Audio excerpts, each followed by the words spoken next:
আসসালামু আলাইকুম। প্রতি বছর মে মাসের এই দিনটি আমাদের পরিবারে আসে এক বেদনা বিধুর স্মৃতি নিয়ে।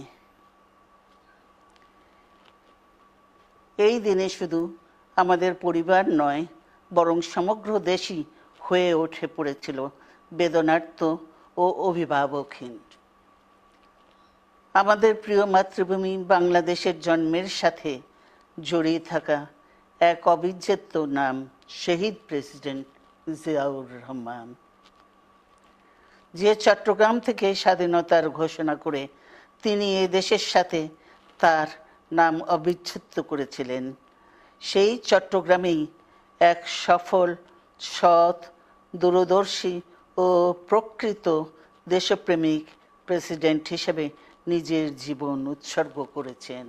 এদেশে গণতন্ত্র, স্বাধীনতা, সংবাদপত্র ও বিচার বিভাগের স্বাধীনতা, স্বনির্ভরতা ও উন্নয়ন এবং নিজস্ব জাতীয়তাবাদ সৃষ্টির অনন্য রূপকার শহীদ জিয়া, যে গণতন্ত্র প্রতিষ্ঠা আর সার্বভৌমত্ব রক্ষার লড়াইয়ে তিনি শাহাদাত বরণ করেছেন, সেই গণতন্ত্র নিরবচ্ছিন্ন যাত্রা আজও বাধাগ্রস্ত হচ্ছে প্রতি পদে পদে।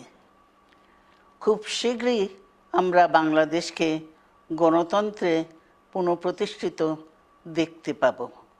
এই হোক শহীদ জিয়ার শাহাদাত বার্ষিকীতে আমাদের অঙ্গীকার।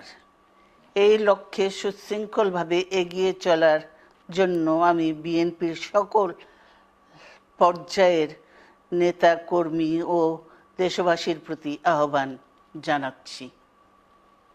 মনে রাখবেন, সবার জন্য গণতন্ত্র ও উন্নয়নের মাধ্যমে সকল সমস্যার সমাধানের যে রাজনীতি শহীদ জিয়া রেখে গেছেন, তা বাস্তবায়নের মাধ্যমে তার প্রতি শ্রদ্ধা জানাতে হবে।